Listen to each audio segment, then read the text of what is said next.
Ahora tenemos que ver esta parte de aquí.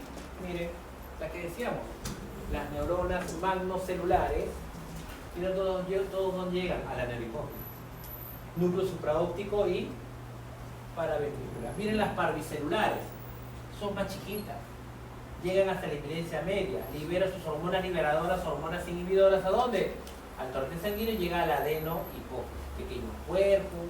Cada neurona parvicelular envía un único axón a distintos núcleos, bla, bla, bla. Promueve o inhibe la liberación de hormonas. Claro, hemos dicho que provee hormonas liberadoras y hormonas inhibidoras. Ahora, este de aquí ya hemos visto de que es relacionado con la neurohipófisis. Núcleo supraóptico y núcleo paraventricular. Errores. Creen que el núcleo paraventricular son las neuronas parvicelulares. Una cosa son los tipos de neuronas y otra cosa son varios núcleos que hay. Miren acá, anterior y posterior, paraventricular y núcleo supraóptico. ¿Cuál es el más supraóptico? Pues encima de qué es más óptico, que se llama supraóptico. ¿De acuerdo? Ustedes saben de que hay el famoso líquido cefalorraquídeo. ¿Quién produce líquido cefalorraquídeo? ¿Quién produce? En las neuronas. ¿Quién produce líquido cefalorraquídeo?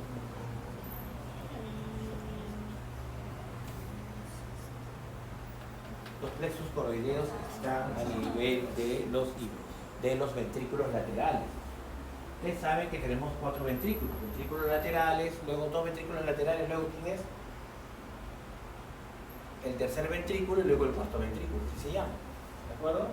Entonces los ventrículos laterales están por acá. Por acá. Luego viene el tercer ventrículo que llega hasta acá.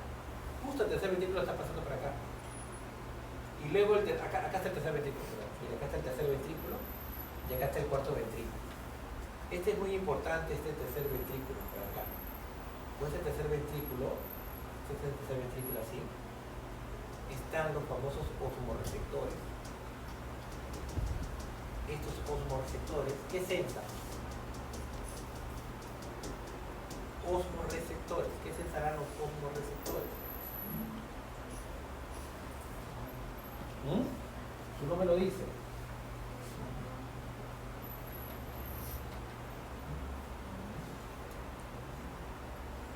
Sensan osmolaridad.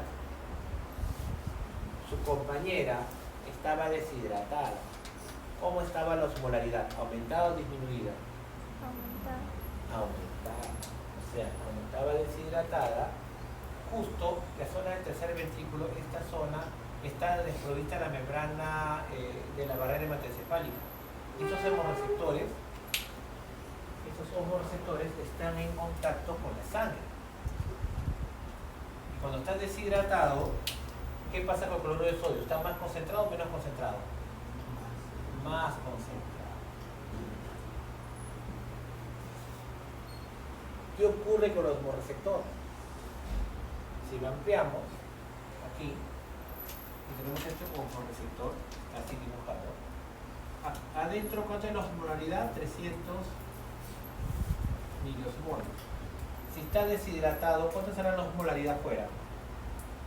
Ese vaso sanguíneo, principalmente sodio y cloro. ¿Cuánto será la osmolaridad? ¿300? ¿Más de 300 o menos de 300? Más de 300. Ponle 310. Si es 310, quiere decir que acá está más concentrado. Y aquí tal vez está un poquito menos concentrado. ¿De acuerdo? Acá hay más cloruro de sodio, acá hay otros iones que no pueden. ¿El cloruro de sodio puede atravesar la membrana celular? No. Entonces, si el soluto no puede equilibrar, ¿quién equilibra? El agua. ¿Qué va a pasar con el agua? Va a salir para tratar de diluir. ¿Y qué va a pasar con el osmoreceptor? Sheila, ¿qué pasa con el osmoreceptor? ¿Gana volumen o pierde volumen? ¿No te escuché, Sheila? Perfecto. Se deshidrata el osmoreceptor. Cuando pierde volumen y se deshidrata, es cuando manda los potenciales.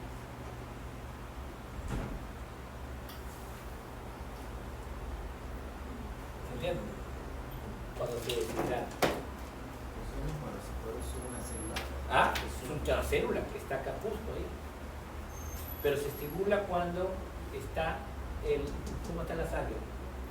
Hipertónica. Y obvio que lo dice por qué, porque son los iones más concentrados para la célula. Luego, ¿qué pasó con su compañera? Luego de que se deshidrató, ¿qué pasó? Se tomó sus 2 litros de agua. ¿Se acuerdan o no?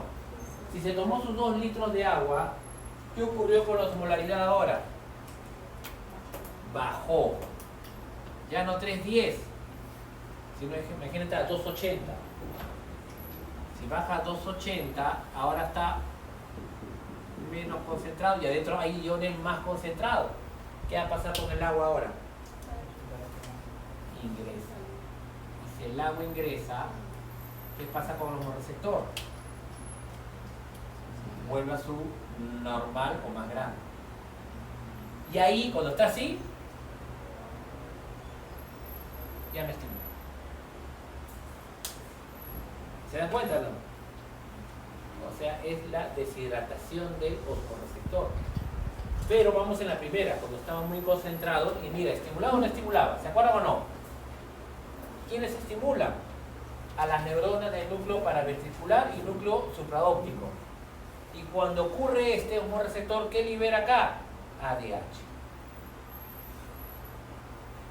Y si ya tomó liberar ADH, porque acá es negativo y acá es menos ADH. Miren lo que hace además de estimular. Estimula a las dos y también estimula el centro de la célula, los receptores directamente. Por eso cuando aumenta la osmolaridad nos da la sensación de sed. Para que todos los animales consumamos agua. Para que nos dé la percepción de que nos falta agua. Ese es ADH. ¿Se han dado cuenta o no? Este es todo ADH. Por otro lado, también, si ustedes ven acá, dice el núcleo tracto solitario, el centro vasomotor, el tercer ventrículo, el tercer ventrículo está por acá, ¿ves? Por eso decía, por acá está el hormonoreceptor justo por el tercer ventrículo, por acá. El área prostema está por acá. Cuando baja mucho el volumen sanguíneo, o sea, cuando el volumen sanguíneo de un perro de 20 kilos, su volumen total sanguíneo es el 8%. ¿Cuánto es? ¿Cuánta sangre tiene ese perro de 20 kilos?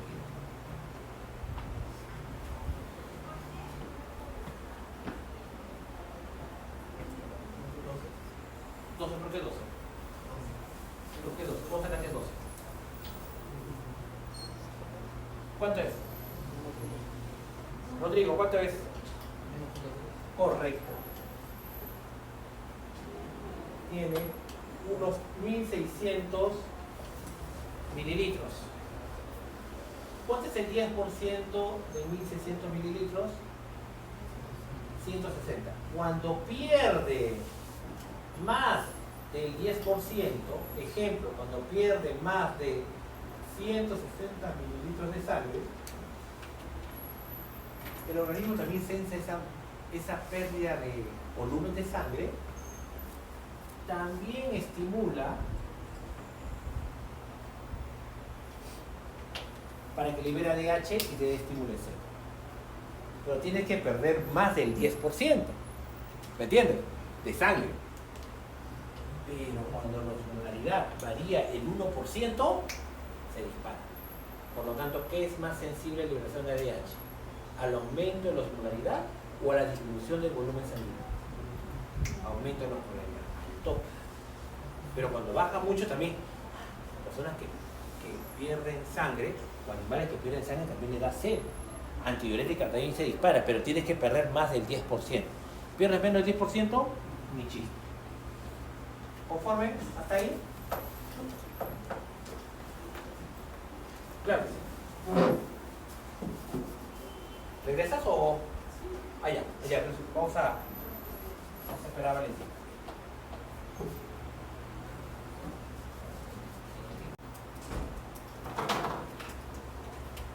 ¿Quién era?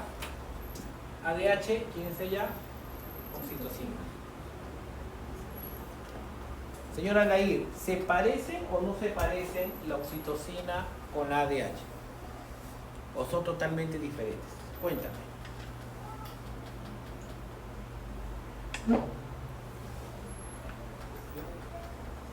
Se parecen bastante, ¿sí o no? Los dos tienen 9 aminoácidos, ¿de acuerdo? Los dos tienen 2 aminoácidos cisteína que hacen su puente disulfuro, ¿han visto? Mira ahí. Son muy parecidas. Esas magnocelulares, ¿de acuerdo? Son primas hermanas estas dos hormonas. Se parecen mucho en su síntesis. ¿Se dan cuenta o no? ¿Se observa clarito ahí o no? Son muy parecidas, solo cambian. Mira, tirosina, cisteína, tirosina, cisteína. Glicina, está bien acá, prolina, cisteína, cisteína, tirosina con S, no tiroxina que esté 4. Varios aminoácidos se parecen. Su síntesis es muy parecida. Se parecen bastante. No son gemelas, pero se parecen bastante. Un ejemplo, mire cómo se va sintetizando.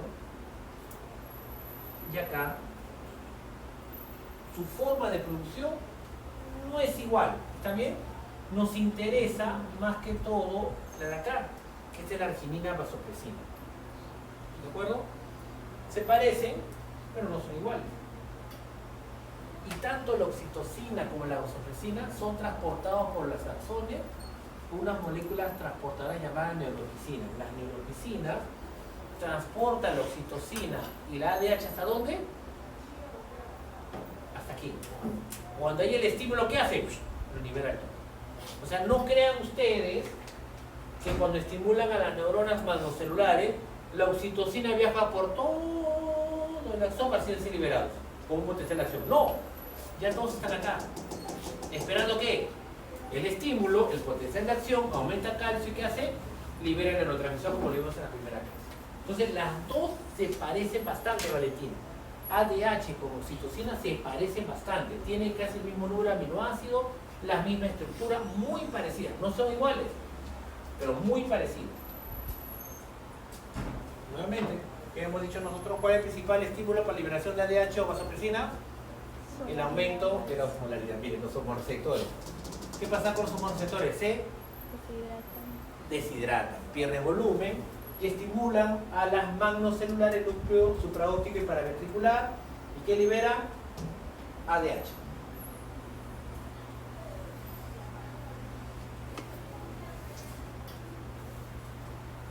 Hormonoreceptores, bla, bla, bla, bla, bla, bla, bla, bla. ¿Y qué libera?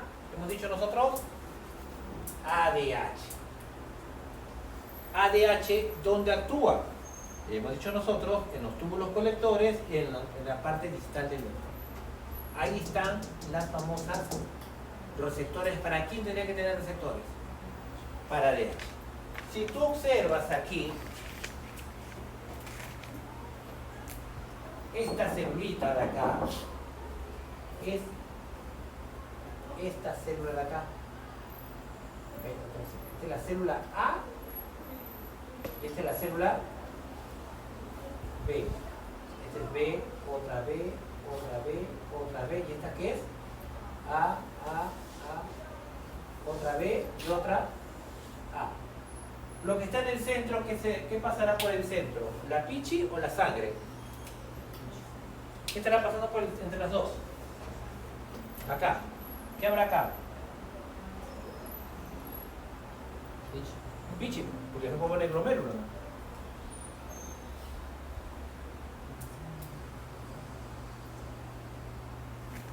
¿Se entiende o no? Y por fuera, ¿quién estará? La sangre y también por acá está la sangre. ¿Correcto? La pregunta. El dibujo que está acá, ¿es A o es B? Un minuto. ¿Es A o es B? Hasta que se haga, cuando se hace 51 preguntas. Canso, señor. si lo dé así, viene con descanso, pide comprendo. Pero se lo puede hacer esta acá. Y así sus 5 1. Valentina, ¿a quién preguntamos?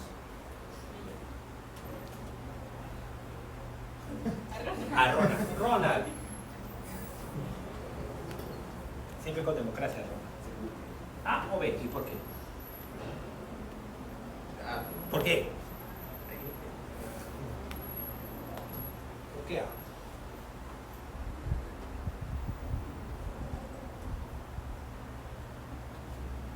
Sangre. Porque estoy viendo la sangre, ¿sí o no? ¿Y por sangre qué está viniendo? ADH. Y se unirá a su receptor ¿en qué membrana? ¿Vasolateral o apical? Vasolateral. Perfecto, porque siempre hemos dicho que la membrana que está en contacto con el vaso sanguíneo siempre es la vasolateral. La que está en contacto con la membrana apical es la pichi. Es la glándula salival, es la secreción salival, la secreción pancreática. Todo lo que tiene que ver con las secreciones siempre es la apical. El intestino con la comida es la apical. Pero todo lo que estaba en el intestino se absorbía por la vasolateral porque tenía que llegar ¿a dónde? A sangre. ¿De acuerdo o no? O sea, la ADH no es ni por apichi, pues. Tiene que ir por sangre porque es una hormona. Y cuando se unen sus receptores V2, o sea, B2, quiere decir, Rodrigo, que hay un receptor. No, pero si te digo que hay un receptor B2 para ADH es porque debe haber un receptor. Valentina, si existe un receptor B2, porque debe existir un receptor B1. ¿De acuerdo? A eso es lo que vamos. Si hay un B2, es que debe haber un B1. Pero a nivel renal, a nivel de nefrón, a nivel de reabsorber agua, es el B2. ¿De acuerdo? Es el 2, no el 1. Entonces, cuando se une a su receptor B2 y se activa adenisiclasa, tiene que ser GS, pues. Porque GS estimula adenisiclasa. ¿Y adenisiclasa qué hace? Aumenta BP cíclico. Y si aumenta BP cíclico, estimula proteína quinasa A. ¿Y qué es lo que hace? Las acuaporinas que están guardadas en gran cantidad se externalizan en la membrana apical. ¿Para qué? Para arrastrar el agua. Para reabsorber el agua de la luz tubular a la sangre. Reabsorción de agua. ¿De acuerdo? ¿Pero qué acuaporina? La 2. La membrana vasolateral tiene acuaporinas que no les importa el KDH, no les interesa, están ahí, o sea, no son sensibles a ADH. Son otras acuaporinas que están colocadas ahí, que son la acuaporina 3 y la acuaporina 4. Están ahí, siempre, no depende de ADH.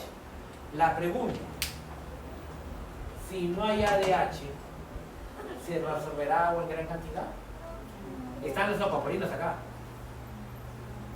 ¿Por qué, Rodrigo? Veo que no estás contento. ¿Por qué? Porque la ADH no absorbe agua. No, pero acá hay acuaporinas independientes de ADH. Si no hay ADH, ¿habrá acuaporinas en gran cantidad acá? Entonces, tendré un montón acá. Pero si en primera barrera no lo puedo captar, ¿de qué me vale tener al otro lado? ¿De acuerdo o no? Necesitamos acuaporina. Ah, la acuaporina que va a poner gran cantidad de acuaporinas. ¿Qué tipo? 2. Y ahora el agua va a pasar. Estaba deshidratada su compañera, gran cantidad de canales de acuaporina en la membrana apical.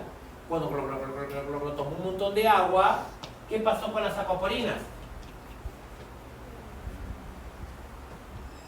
Si ya hay consumo gran cantidad de agua, Omar, ¿qué pasó con la osmolaridad?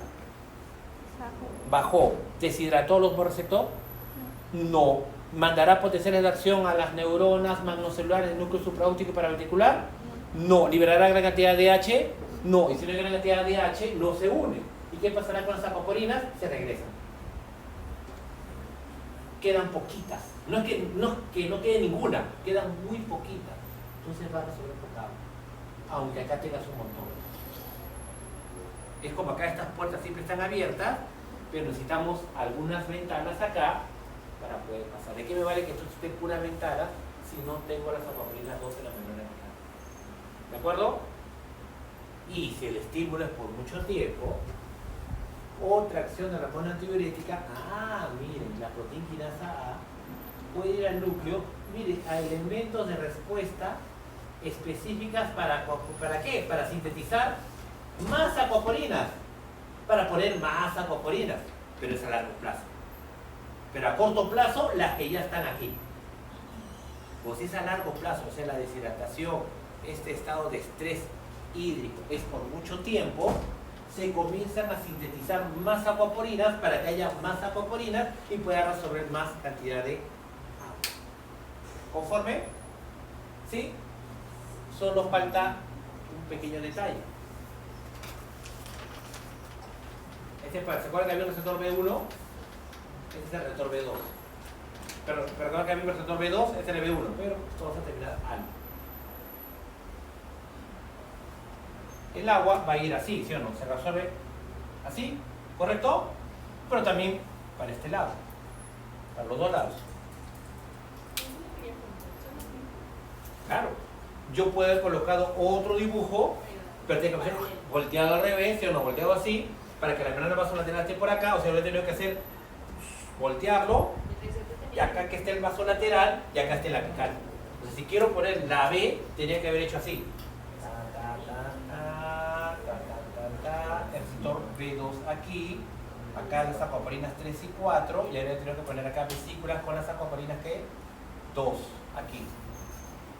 Y habría tenido que hacer con bla bla bla bla bla y que se pongan aquí. Y bla bla bla bla bla bla, y eso. Pero tengo que ponerla al revés. No puedo ponerla igual porque si no sería haciendo una A. Yo quería una tipo B. ¿De acuerdo? ¿Conforme? Ya, pero no terminó ahí. ¿Cuál sería la condición, aparte de ADH, para que el agua vaya de aquí para la derecha y de aquí para la izquierda? La ¿Cuál es la otra? concentración. ¿Cómo? La concentración. Correcto. La hipertonicidad medular, la alta concentración. ¿Se acuerdan que decíamos cuando iba más a la médula se concentraba más o no? La médula renal era hipertónica o no. Claro, y como es hipertónica, ¿qué pasa con el agua? Pasa. Si no fuera hipertónica no podría pasar. La otra opción de hormona ADH era con urea. ADH también favorece los transportadores de urea. Lo vimos en renal. Si favorece los transportadores de urea, también la urea pasa ¿a dónde? Al intersticio y se vuelve más hipertónico para que mueva más agua. Claro, si le quitara urea, sería menos hipertónico. Si fuera menos hipertónico, ¿reaccionaría más agua o menos agua? Menos agua.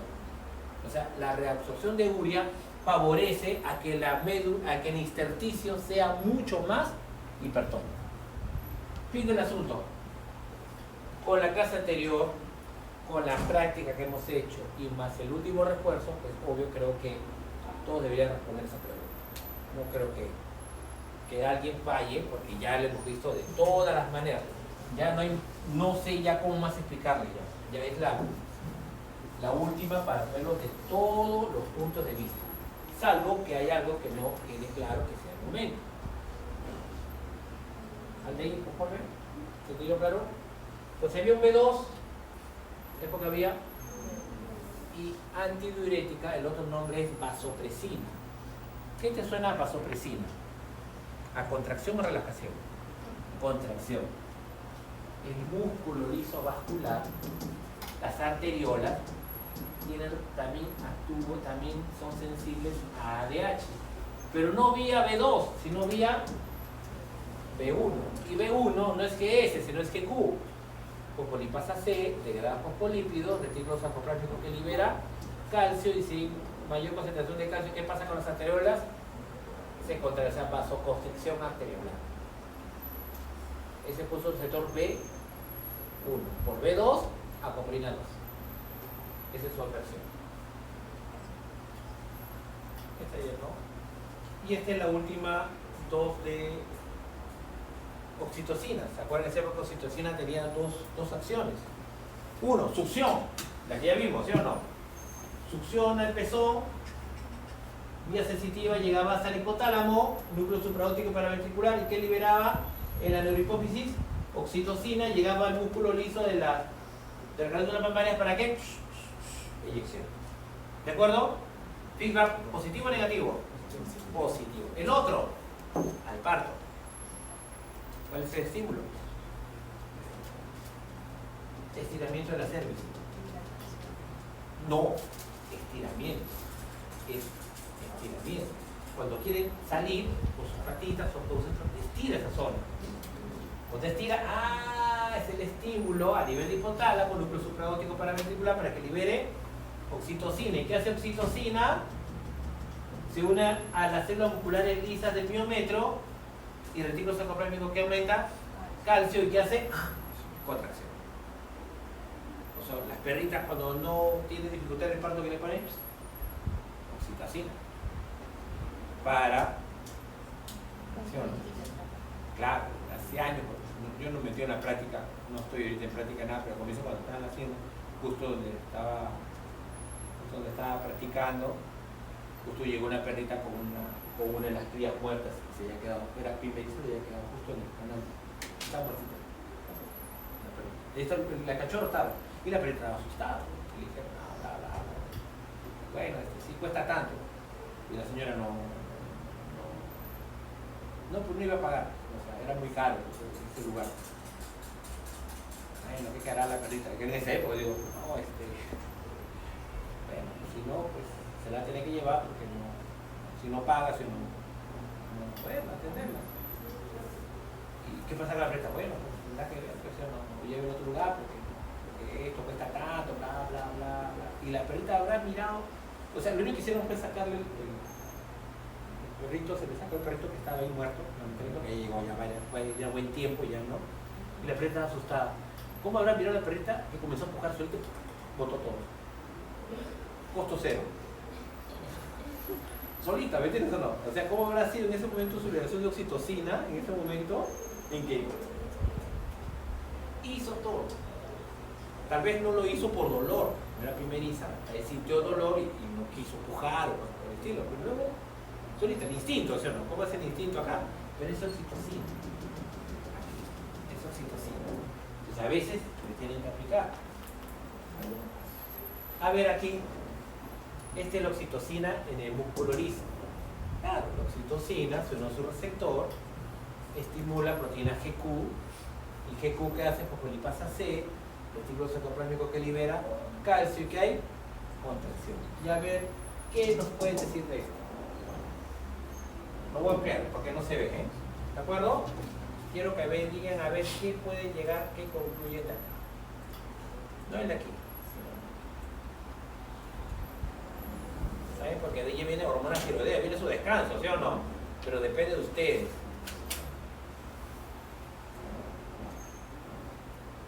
¿Qué pueden decir ahí? Membrana. Paso lateral. Paso lateral. Membrana apical. Vasopresina, receptores B2. GS, anticíclico, protequinasa A. ¿Nos van a membrana qué tipo de acoparina? No, acoparina 2. Este es el receptor, acoparina 2. Y miren oxitocina.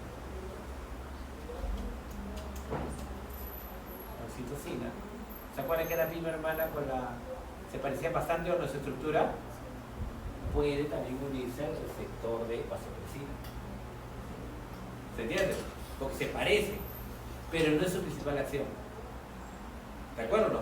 Se puede unir en momentos de alto niveles de oxitocina. Por ejemplo, en la eyección, la leche, principalmente, ¿qué es? Agua. Entonces, si vas a tener una gran producción láctea, orinarás mucho, orinarás poco. Poco, entonces absorbes agua para producir más leche. Se parece mucho. Se puede unir, pero cuando está en concentraciones elevadísimas. Puede unirse y también hacer la acción. No tan intensa como la antidiurética, pero sí puede hacerlo. ¿De acuerdo? ¿Conforme? Parecemos que se parecían mucho, ¿no? Ahora vamos a pasar a hormonas tiroideas. Dejamos 15 minutos, empezamos 7 y 20. Hormonas tiroideas son unas cuantas nada más, miren, poquitas. Porque calcitonina hacemos la otra. Y luego nos vamos a la caída 15. Ya casi tenemos que hablar un poco de glándulas salinas. Glándulas salinas, glucocorticoides, sabemos un poco de glucocorticoides. Hasta ahí, y en insulina la hacemos para después. ¿De acuerdo? Podemos avanzar en esos dos ejes. Cuando la pre-proinsulina del retículo endoplasmático rugoso pasa al aparato de Golgi, la pre-proinsulina se vuelve pro-insulina. ¿Qué tiene él que no tiene el otro? Miren lo que hizo el péptido C. ¿Vieron? Cómo esta cadena A la trajo para acá. ¿Y qué pasó con el péptido señal? Chao. Pero ¿qué hizo el péptido C? La cadena A con la cadena B, ¿qué hizo? Le formó los puentes disulfuros. ¿Se entiende? Y cuando ya está en el gránulo a punto de liberar, ¿qué es lo que hace? ¡Clic! Le quita el péptido C y ¿cómo queda? La insulina lista para ser liberada. Por eso es que tiene el péptido C. Acá es lo mismo, pero al revés. Expresión génica, retículo endoplasmático rugoso, que hace sintetiza la pre-pro-insulina. Llega al aparato de Golgi y pasa a pro-insulina porque pierde el péptido señal. Y luego cuando ya está empaquetándose en los gránulos, ¿qué pasa? ¡Pim! Se corta y queda insulina solita del péptido C. Y ¿se acuerdan? En neurona, para liberar el neurotransmisor, ¿qué se necesitaba? ¿Qué ion tenía que aumentar? Calcio. Cuando aumentaba calcio, la vesícula liberaba el neurotransmisor. ¿Se acuerdan? Igualito acá. Tiene que hacer algo, no sé qué cosa, que aumente la concentración de calcio. ¿Para qué? Para que libere el gránulo con insulina. Dime, ¿liberará insulina solo o libera insulina por péptido C? No, insulina con péptido C. Pero ya cortaditos, separaditos. ¿Se entiende la idea? En el gránulo ya hay insulina y péptido C, pero están separados. Cuando liberan los dos. ¿Cómo será la proporción de péptido C con insulina? ¿Será 1:1? ¿Será el doble de insulina que péptido C? ¿O péptido C será el doble de insulina? 1:1, pues claro, porque de cada proinsulina tiene un péptido C. Si yo lo corto, me queda siempre una insulina y un péptido C. ¿Siempre la relación cómo es? 1:1. Seguimos. Nos queda 10. Ahora viene lo otro. ¿Cuál es el estímulo para que las células beta liberen insulina? Pero ¿cuál es el estímulo para que las células beta digan ¡hey! Voy a liberar insulina? Claramente el calcio es uno de los pasos. ¿Cuándo liberará el cuerpo insulina?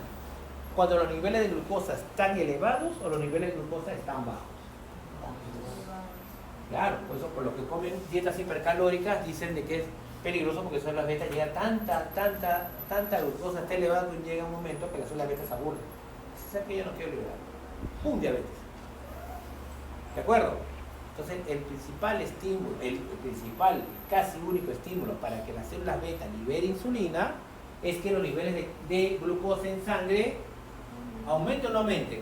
Aumenten. La pregunta, ¿en qué momento en la sangre habrá altos niveles de glucosa? Después de comer. Después de comer, hace la digestión, la glucosa se absorbe a nivel intestinal y aumenta los niveles de glucosa en sangre o no. Claro. Cuando aumentan los niveles de glucosa en sangre, entonces cuando está alto el nivel de glucosa en sangre, la pregunta, ¿entrará, esta es la célula beta, si hay más glucosa afuera, ¿entrará más glucosa en la célula beta o menos glucosa en la célula beta? Más, porque la glucosa elevó enormemente, entonces entra gran cantidad de glucosa. Y si entra gran cantidad de glucosa, hará metabolismo, ¿sí? Si ese metabolismo producirá poco ATP o muy buena cantidad de ATP. Mucho ATP. Entonces, ¿qué pasa con la producción de ATP? Con la relación ATP-ADP, ¿aumenta o disminuye? Aumenta. Tengo mucho ATP. Y si tengo mucho ATP, este canal de potasio es sensible ¿a quién? A ATP. Cuando tengo mucho ATP, ¿qué pasa con el canal de potasio? Se cierra.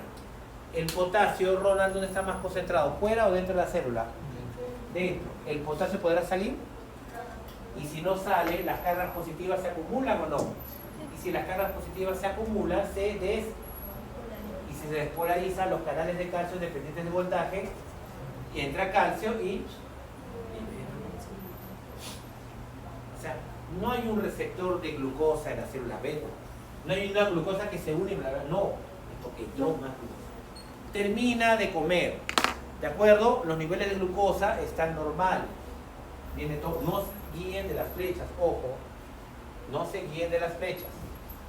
Ahora es lo que voy a explicar. Ahora, no está consumiendo alimento, entonces los niveles de glucosa, ¿cómo están en sangre? Normal. La pregunta, ¿entrará mucha glucosa o poca glucosa? Poca porque los niveles de glucosa están normal. Si entra poca glucosa, ¿hará mucho metabolismo o poco metabolismo? Y si hace poco metabolismo, ¿cómo estará la relación ATP-ADP? Baja. Y si está baja, ¿es que tengo mucho ATP o poco ATP? Y si hay poco ATP, ¿podrá inhibir el canal? No, este canal se inhibe cuando hay mucho. Entonces, si hay poco, ¿qué pasará con el potasio? Y si el potasio sale, ¿se puede despolarizar? Y si no se despolariza, ¿se abren los canales de calcio? Y si no se abren los canales de calcio, ¿aumentará el calcio en el citosol? Y si no aumenta el calcio en el citosol, ¿liberará insulina bastante? Poquito. Poco, no. Hay una liberación basal, pero no tanto. Pero cuando hay gran consumo de alimento y aumenta el nivel de glucosa, se cierra y bla bla bla bla bla bla bla bla bla bla bla bla bla. Todo lo que pasó ahí. ¿De acuerdo? ¿Se entiende hasta ahí?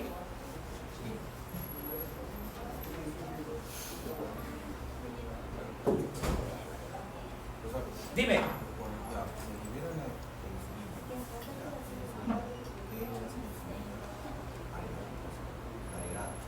Perfecta, buena pregunta, es que sigue la siguiente diapositiva. Es que claro, acá solamente hemos llegado a que libera insulina. Y es una buena pregunta, claro. ¿La insulina disminuye los niveles de glucosa en sangre o no? Puede haber dos opciones. Uno, la insulina destruye la glucosa que está en la sangre para que baje, o la insulina hace que las células capten la glucosa para que baje los niveles de glucosa en sangre. Opción 1, opción 2. Repito, opción 1. La insulina destruye la glucosa en sangre como está elevada y la baja. O la insulina hace que algunas células tengan receptores para insulina y haga que capte la glucosa, y como captó la glucosa las células, los niveles bajan. ¿La 1 o la 2? 2. La 1. 2. 1, 2, 1. Está empate, ¿ah? 1. Va ganando. Destrucción. Empate nuevamente. La delegada va a decidir, ¿ya? 2. Di 1. Sheila. Ahí se fue ya, fue. Ese fue Corralito, fue esa. Sheila. De ti depende toda la promoción de los dos.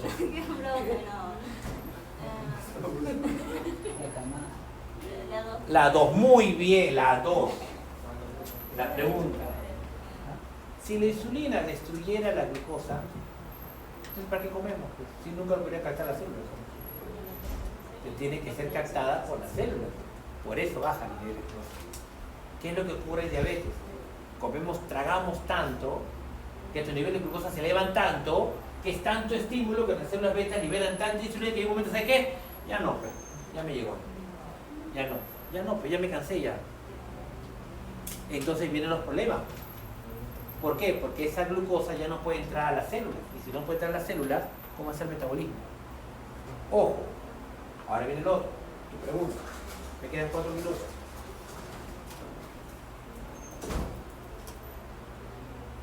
Esto es lo que hace la insulina. La insulina, ¿se acuerdan que hacemos que entonces dimeriza? Se unen dos insulinas. Miren todo lo que hace la insulina. Ojo, opción 1. Aumenta la síntesis proteica. ¿Qué quiere decir? Que capta gran cantidad de aminoácidos y produce gran cantidad de proteínas. Otra acción de la insulina. Capto gran cantidad de aminoácidos para aumentar la síntesis proteica. ¿Anabólico o catabólico? ¿Anabolismo o catabolismo? Ana. ¿Síntesis o destrucción? Entonces anabolismo. Miren lo que hace. Acá. Estos tejidos son sensibles a insulina. El tejido adiposo, el músculo estriado, que es músculo cardíaco y esquelético, y el hígado son sensibles a insulina, son insulino dependientes. ¿Qué es lo que pasa en ellos? Miren, en el músculo y tejido adiposo, ¿qué capta? Glucosa. ¿Para qué captará glucosa? Para almacenarlo como glucógeno. ¿Se entiende o no? ¿Y para qué? ¿Sí o no? Y el otro. Y el tejido adiposo, ¿para qué captará ácidos grasos? Para almacenar grasa. O sea, capta ácidos grasos, capta aminoácidos, capta glucosa, para almacenar glucógeno, para almacenar proteína y para almacenar triglicéridos. Por lo tanto, ¿es catabólico o anabólico? Anabólico. Anabolismo. Síntesis de gran cantidad. Y si capto buena cantidad de glucosa, si los niveles están elevados de glucosa, ¿qué pasa con niveles de glucosa elevados? Baja. Eso hace la insulina. Disminuir los niveles de glucosa en sangre para ser captado por la célula. ¿Quién lo capta? ¿Quiénes son insulino dependientes? Músculo, tejido adiposo. Captan gran cantidad de glucosa. ¿La neurona dependerá de insulina? No. La neurona no es insulino dependiente. O sea, no necesito de insulina para que la neurona capte glucosa. ¿La neurona qué necesita? Que haya glucosa en sangre. Si hay glucosa en sangre, ¿qué hace? Lo cambia. ¿De acuerdo? Insulina hace eso. Esto lo vamos a ver después. Mira, ahí falta poquito, pero esta diapositiva nos queda. Miren todos los estímulos, los positivos, que hacen que las células beta liberen insulina. La principal, aumento de nivel de glucosa en sangre. Profe, ¿también puede ser la acetilcolina? Sí, pero poquito, no me importa. Ni lo voy a tomar en el examen. A mí me importa quién, aumento de nivel de glucosa en sangre. Y hay otro, GLP-1. GLP-1, glucagón, olvídate de glucagón, GLP-1 estimula las células beta para que las células beta que liberen insulina. Y si hay gran nivel de insulina en sangre, ¿qué hace? Aumento la captación de aminoácidos. ¿Qué sintetizo? Proteína. Aumento la captación de glucosa. ¿Y qué sintetizo? Glucógeno. ¿Cómo se llama la síntesis de glucógeno? Glucogénogénesis. Síntesis de proteína. Capto ácido graso. ¿Y capto ácido graso para qué? Lipogénesis. Anabolismo. GLP-1 potencia la acción de células beta. GLP-1 es antiapoptótico de células beta.